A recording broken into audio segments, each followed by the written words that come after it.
It's a beautiful day today and a beautiful day for some more Am I the A-hole? Gonna be a fun episode and I hope you guys are excited.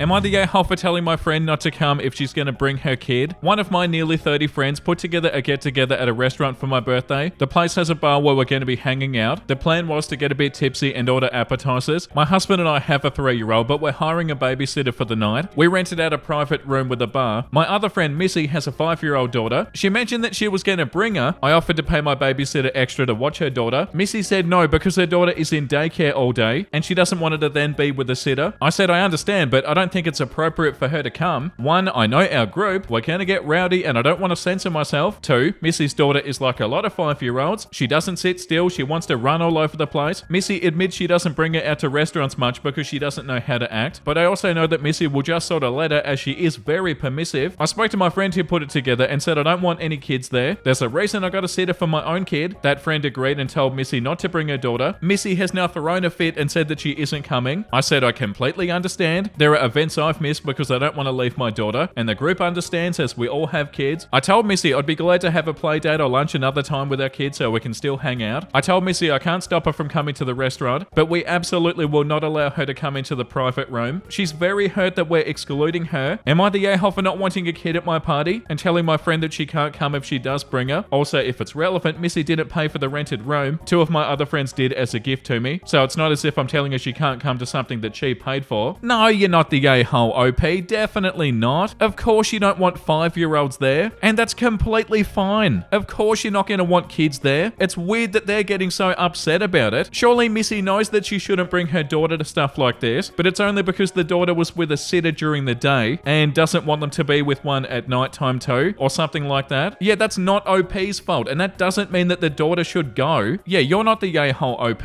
Yeah, like this comment says, not the a-hole. This is an adult gathering, and you offered a generous solution in paying your babysitter extra to watch both of the kids. You're not excluding Missy. Missy is excluding herself. Yeah, 100%. Missy's the one choosing to be a pain about this, and it's one bloody night. Everything with the daughter's gonna be okay. Yeah, I don't understand why they're making such a big deal out of it. The top comment says, not the a-hole. You offered reasonable solutions and she refused. When a person chooses a lifestyle, they have to deal with whatever comes with it, but they aren't entitled to special treatment, especially when people of a similar lifestyle have adapted. We've all had to miss out on something for one reason or another. Plenty of parents have had to make this choice before. She's not letting herself be an independent adult outside of parenthood. This could have been a great evening for her to blow off steam and come back more parented than ever. I have a couple of friends who regret not taking up babysit offers earlier in their parenting journeys so they could allow themselves to be grounded. It's a shame. Yeah, definitely, you're not excluding Missy, OP, and you did nothing wrong. The next one is called Am I the a-hole for accidentally being fat phobic? I, 21 female, hosted a birthday party for my best friend Anna, 22 female, the other day. I invited all of her close friends, made the cake, made a ton of food I knew everybody could enjoy, and I decorated the place with all of her favorite things. I was exhausted, and honestly, all that cooking kind of killed my appetite, so when everybody was eating, I only had a couple of things before putting my plate away. One of my friends, let's call her Sarah, noticed and asked what was wrong. I told her, I just don't have much of an appetite, but please don't stop on my account. I made all of this food, so enjoy to your heart's content. She didn't say anything, just nodded and walked off. Oh my god, did they get upset over that? No, that was nothing. Then we moved on to games and everybody had a blast until it was time to cut the cake. The cake was delicious and people were gobbling it up, as they should because it was amazing. I only took a few bites of cake before putting it away, and Sarah once again walked up to me. She talked about how good the cake was and how everybody was downing it. I laughed and told her I was super happy that everybody was enjoying it, and I wish I could down my piece like everybody else, but I just finished a whole bottle of Mexican Coke earlier, so a few bites were all I could stomach right now. She started yelling at me about how I shouldn't have called her fat. I don't think I did though, and that I should be ashamed of making people feel guilty about eating. Oh my god, get out of here. Anna came over trying to calm Sarah down because now everybody was staring and wondering what was happening. I tried to reach out to Sarah in an attempt to defuse the nuclear war that I inadvertently started, but she stomped off. Anna looked at me confused and I just sort of shrugged before telling everybody to continue as they were. The party eventually kicked back off. I tried to text Sarah to come back and apologize, but she left me on red. Now a few days after, Anna's friends refused refuse to talk to me. Sarah has spread the word that I'm fat phobic and everybody is eating it up. I know I'm not close to them like Anna is, but it still hurts that they seem to believe Sarah so easily without even attempting to understand the whole situation. My friend tried to explain to them that it was a simple miscommunication, but nobody seems to be listening. The only thing that will apparently help the situation is a full-blown apology from me, in person to Sarah. Sarah's words to my friend, but I really don't think I did anything wrong. So Reddit, please weigh in. I'm so confused. Oh my god, do not apologize to Sarah. They don't deserve an apology. You do, OP. Edit. Oh gosh, I didn't expect this to blow up the way it did. The way my phone kept going off in class. Off. But here's an update for any that were curious. I texted Anna during all of this, and apparently Sarah has been going around and telling the friend group a completely different story than what happened. That's why they've been icing me out. From what Anna can gather, she's been saying that I was the only one who went up to her and made comments about how she's ate, which never happened. I'm over this petty drama, so I just texted everybody in a group chat and I let them know they can believe what they want. For what it's worth, Anna is 100% on my side, since she knows I'm not the type to police who eats what. I'm graduating soon with my uni degree, so I've got better things to worry about. If they respond, I'll let you know what they say. Oh my god, this one is so frustrating. Sarah needs to apologize to you, OP.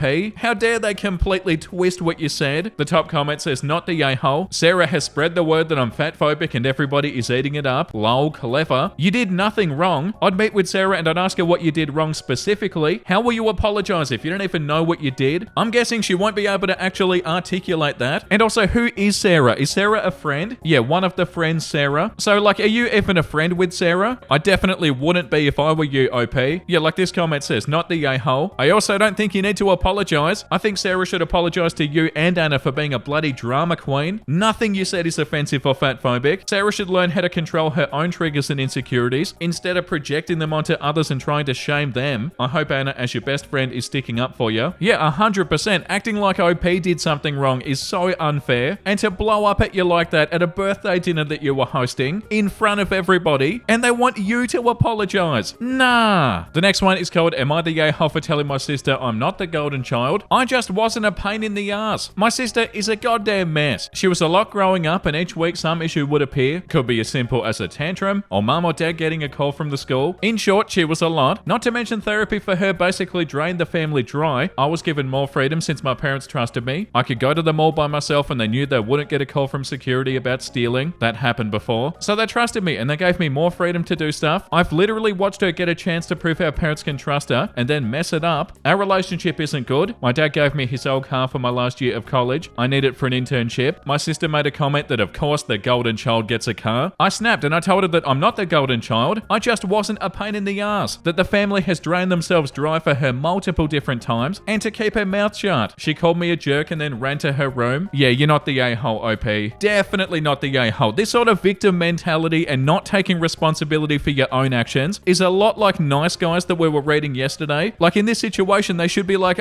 you know what, maybe my behavior has something to do with this. But no, that's actually hard and it's easier to get upset and blame everybody else. Like how Nice Guys blame women and Chad for their own issues. And like this comment says, not the a-hole. My brother does the same crap. He's constantly late to literally any event or dinner, etc. He lies about our family to make himself look like the poor abandoned child that nobody wanted to his friends on the internet, like he's a black sheep dying for the love and affection that he never received as a child. He complains that our dad bought me a car and ignores that he also bought him one, and goes on and on about me being the golden child and him begging for scraps to anybody who's gonna listen. Some people just live in their own reality. I suggest you ignore it and move on with your life. In my experience, it never gets better. Toxic people don't want to improve. They want to push your buttons until you lash out so they can point a finger and say that they were right all along. Yeah, 1,000,000%. Upset you to the point that you get angry and then be like, see, it's all your fault. The top comment says, I'm almost 50 and my brother still calls me the golden child. He spent his childhood playing truant, getting picked up by police, stealing from family and ending up in boarding school. Our mother wasn't the best. She was a very self-absorbed person and my brother has the same personality. Our dad was always at work but did his best when he was at home. I have told him that I am the golden child, not because they actively favored me, but because I wasn't in trouble every single day and as an adult I'm the responsible adult helping them. Not the a-hole. Hard truths need to be said. And OP said, I don't get why she doesn't understand that her actions greatly affect how she was treated. Like seriously, she'll give me an example. And my first thought is, didn't you do something crappy a week before that? Yeah, you're not the a-hole, OP. The next one is called, am I the a-hole for thinking my girlfriend is a social climber? My girlfriend and I have been together for about 8 months, and since then there've been multiple occasions where I've ended up feeling frustrated due to this kind of behavior. For context, we work in the same industry, so this makes a lot of my meetings and connections desirable for her. Most recently, I had an important meeting with a potential new agent. It was my second meeting and he was coming to meet at our house for a chat. Then me and the agent, planned to go out to dinner. My girlfriend came home during the meeting, said hello, and then pulled up a chair and said, "I'm so hungry. What are you both up to? Are you going for dinner?" This threw me a bit. I was a bit lost for words. And after a bit of awkwardness, the agent said, "We should all go for dinner." At the dinner, she spoke about herself. She exaggerated a few things to look more impressive, made it clear that she was agentless, and would randomly bring up that she did great work today, etc. I will say she comes across very lovely and very sweet. So of course, the agent ended up being interested in her. When we were leaving, he wanted to meet up with her in New York. At dinner, she said, "I'm in New York next month," despite it not actually being confirmed. And then it became awkward as she had to admit the New York trip didn't have dates yet, and it wasn't 100%. When we got home, I just said that something didn't feel right, and I didn't expect her to come home and do that. She got upset and defensive and would say stuff like, "I just won't talk to anybody in the future," which definitely feels a bit manipulative. Oh yeah, that's definitely what's going on, OP. She's definitely using you for your contact, and yeah, it does sound super manipulative. Yeah, like the top comment says, not the a-hole dude, she's very, very manipulative. This was all planned by her and she has zero remorse. It's all about her. She did it once and she'll do it again if given the chance. Also, concerning is her ability to lie like it's no big deal. Not a trait that most people would want in their partner. Yeah, that's right. She knows what she's doing, OP. And like this one says, not the a-hole. This seems more like a competition than a relationship. Yeah, which really shows where their head is at. They're obviously a lot more concerned about this than they are about OP. Yeah, and this one too. Not the a-hole. She knows what she's doing. Your instincts are correct in the last line. I just won't talk to anybody in the future. That's trademark BS to hide any trace of an ulterior motive. I think this is something you should dig into. It's the agent today. What about tomorrow? Not usual behavior from a partner. Yeah, that doesn't sound good, OP. Am I the a-hole for telling my mum that she doesn't get to make the rules? I, 17 male, live with my 3 brothers, 15 male, 13 male, and 10 male, and my ma, 40 female. We're not very well off. I pay almost half the rent. I pay for groceries more often than not, and I juggle having a job, going to school, and raising these 3 kids, one of whom is disabled. I say raising because my ma, between having 2 jobs and basically never being home, doesn't contribute. She's gone by 8 a.m. and usually not back before 10 or 11 p.m. In the past year, she's been home even less, getting home later and later. I'm pretty sure she's out drinking. The fight went like this. My ma came home last night a bit before 9 p.m. for once, instead of 11 or later as she has been doing. 15 male came out of his room to say hi, and 13 male was already on the couch reading something for school. So she hugged them both and said hi, and said that she'd stopped by the gas station to buy us all something and gave us all a candy bar, which was cool of her. Then she asked where 10 male was because she wanted to say hi to him. Now, I've practically raised these kids on my own for years now, and I do my best. On the very rare occasion that my mum comes home early, she usually just goes to bed. I have 10 male go to bed at 8 p.m, which I don't think is unreasonable, and I let the other 2 stay up until 10 because they're older. We all eat dinner at 6, we get home from school around 4, and have a pretty clean routine altogether. Now, my ma was asking where he was, so I told her he was asleep. She asked me why. I told her it's past his bedtime. She told me that he didn't have to go to bed that early. I told her he did. She told me no, he didn't. Said that we could all stay up until 10. I said that doesn't work, and she told me she's the parent and it does work. And then she said it isn't my place to micromanage the other 3. She said her kids, her house, her rules. And then she exploded that I could stop being such a control freak because it wasn't my place to do that, or to have signed 13 male up for soccer, or to have repainted the fence, or to have taken 10 male to the doctor some weeks ago, or any of the things I've been doing without even asking her. I told her it's also my house. I pay a lot of rent and they're basically my kids because she's never around. So it's more my house, my rules if we want to play that game. I told her she wouldn't even know what works for 10 male because she's too busy to know him. I told her I might ask for her input if she ever was around, but she never is. So I don't give a crap how she thinks I should raise these kids, and she doesn't get to have a say in it. Not anymore. She broke down crying and called me ungrateful for all that she does. Said that she doesn't know where she went wrong and then left the room. She either went to her room or she left the house. I don't know and I don't care. She's an adult, it's her life. 13 male said I'm a ding dong for making her cry, and 15 male left the room a minute later saying that he was going to bed. So Reddit, am I the a-hole for telling my mother off? Edit, holy crap, this blew up. Some clarifying points. 1, I don't hate her. Some of y'all be out here dramatic AF. Number 2, I go to school 8 to 10. I work 10 to 4. I pick my brothers up and maybe work a night shift. If you want my schedule and more details, look at my comments. Number 3, we're not struggling financially, but we really would be if I didn't contribute. Number 4, I'm not saying she doesn't contribute at all. I'm saying that she doesn't contribute to raising her kids. Number 5, I plan to eventually take custody. Yeah, no, you're not the a-hole, OP. It's another situation of bloody parentifying. Yeah, the top comment, not the a-hole, you're being parentified, and that's child abuse. Your ma sucks and I'm sorry you're going through this. Your brothers will understand when they're older. Yeah, and like this one says, your mum doesn't get to have you raise her kids and then attack you for how you choose to do her job. Not the a-hole, man. I wish you luck. The next one is called, am I the a-hole for going directly to my stepsister and telling her that she can't have my Simba stuffy? When I 16 male was a baby, my dad bought me a Simba stuffy. My dad was really into The Lion King, and it was a movie that he introduced to me really early and a movie we shared a love for. I used to dress as Simba for Halloween and I had Simba cakes for years. Simba was my favorite toy and always made me think of my dad. He died when I was 8. My mum remarried less than a year later to Nick. Nick had a baby daughter when he and my mum got married. She doesn't see her mum, so we have lived together 100% of the time since mum and Nick got married. She's obsessed with me. I'm a little bit more mixed. She can be cute or sweet or whatever, but sometimes it does get on my nerves when we're called siblings and she'll call Nick our dad, and correcting her usually comes with being scolded by my mum and Nick. Oh, nah, that's not right. Because they said she loves me and wants to connect us more, which I should appreciate. She also gets upset when I go to see my grandparents and my aunt and uncle because she gets left behind. My grandparents and my aunt and uncle are my paternal family, so my stepsister isn't related to them, and I don't want to bring her along because I barely get to see my family anyway. My mum has encouraged me before to bring her along and show her she's my real sister, but I don't think of her that way, and I never have, even though I know she thinks of me just as her brother. I say all of this because maybe it'll be relevant here. I no longer sleep with my Simba stuffy, but I keep him in a shelf across my bed so that I can see him when I'm in bed and he's close by. I also have a clear box for him so I can still see him, but he's clean and stuff. My stepsister has wanted him for months now. Mum and Nick have both taken Simba down from the shelf and out of the box to give to her, and I had to take him back. I asked Mum and Nick to respect my no. They say that I should share, and my stepsister would sleep with him instead of leaving him on a shelf. Oh my god, get out of here. They don't care about it being something I treasure from Dad. So one day my stepsister was really annoying me about it, and she kept on bugging me to let her have Simba and that she'll take good care of him and I can see him whenever I want. I told her no, I do not want her to have him. He's special to me because my dad bought him and my dad is gone. She said that if our dad bought him, then we should share. I said, Nick is not my dad. My dad died and he bought me Simba and I want to keep him just for me. She got upset and asked if I didn't want her to ever have him, and I said yes, I don't want her to ever have Simba. She was devastated and my mum and Nick were furious, and it got worse when she said that I'd be mad if she ever had Simba again. I had to hide Simba away from everybody because of this, which has made me very resentful of all three of them, even though my stepsister is young and not really to blame, but I hate not seeing him every day. My mum and Nick think I was wrong to directly address my stepsister on this. Am I the a-hole? No, you're not at all OP, and your mum and Nick are so bloody wrong. Oh, they sound so frustrating. They're being giant a-holes, OP.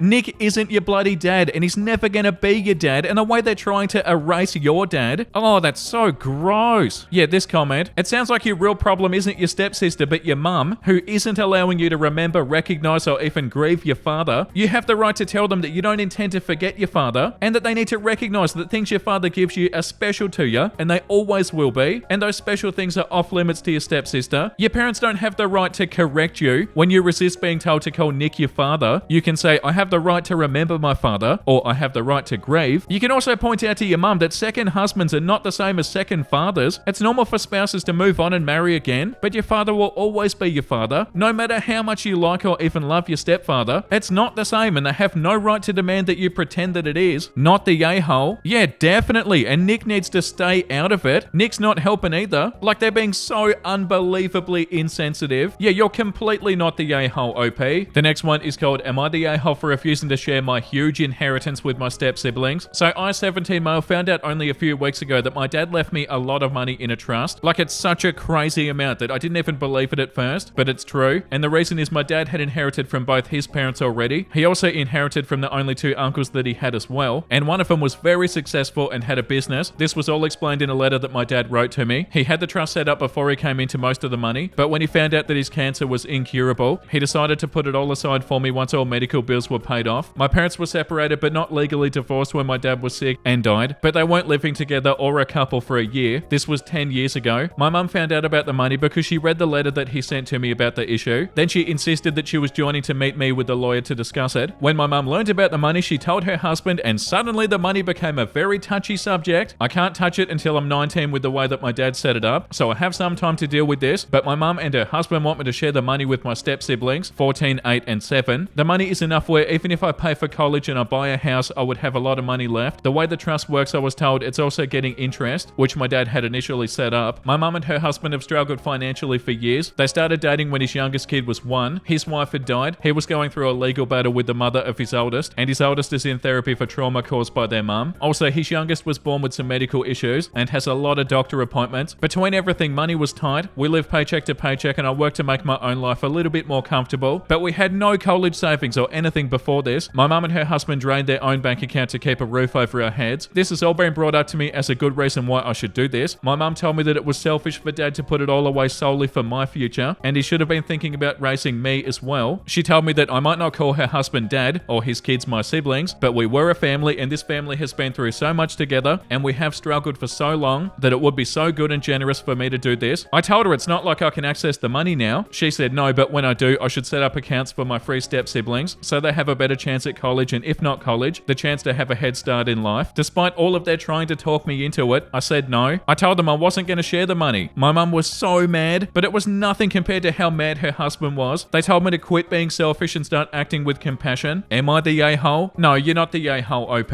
Your dad wanted the money to go to you, so it goes to you. Your mum's new husband shouldn't feel entitled to it either. Like, obviously, I don't know how much money it is, but also how much money are they asking for? Like, obviously, a lot. The top comment says, not the a-hole, but get the hell out of that house. Is there a sibling of your dad you can move in with? Invest every cent of that money, though. Talk to a financial advisor. Also, make sure to keep your birth certificate, driver's license, and any other IDs and documents so they can't hold them over your head. The comment under that says, not the a-hole. So your mum's new husband is mad that you aren't giving money to his children with your mother. This money came from your father. That was not their father, it was yours. This is who your father wanted the money to go to. Explain to your mother that if they're going to punish you for doing exactly what your dead father wanted, they can go fly a kite. Mum should also ask a new husband to stay out of it. He isn't your father. And OP said underneath, his children are with his late wife and his ex-wife. None of his kids are my mum's kids. Oh my god. Well, definitely not OP. And I understand even more now why you're saying no. Yeah, they should not feel entitled to this at all, OP. And yeah, you're not the a-hole. You're doing what the will said. And I feel like that's a good place to end today's episode. Let's read something wholesome. When people say go to hell, but you know it's a nice town in Norway, so okay. Oh my god, is it really? Hell, a village in Norway? Wow, it looks cute. Oh, that's so awesome. I'm going to make sure to remember this. After not seeing my grandparents for months, they finally figured out how to work FaceTime. This was my grandpa's face when he saw me. Oh, that's so cute. They're so happy. Wow, that's beautiful. Oh, grandparents are so cute. Being sad because you got friend zoned. Realizing that the person cares enough about you to want to be your friend. Yeah, that's right. I don't understand why nice guys don't get that. It's all good. Life goes on. You've got a friend. That's amazing. There are 2 wolves inside of you. Eat just 1 cookie. Eat all of the cookies.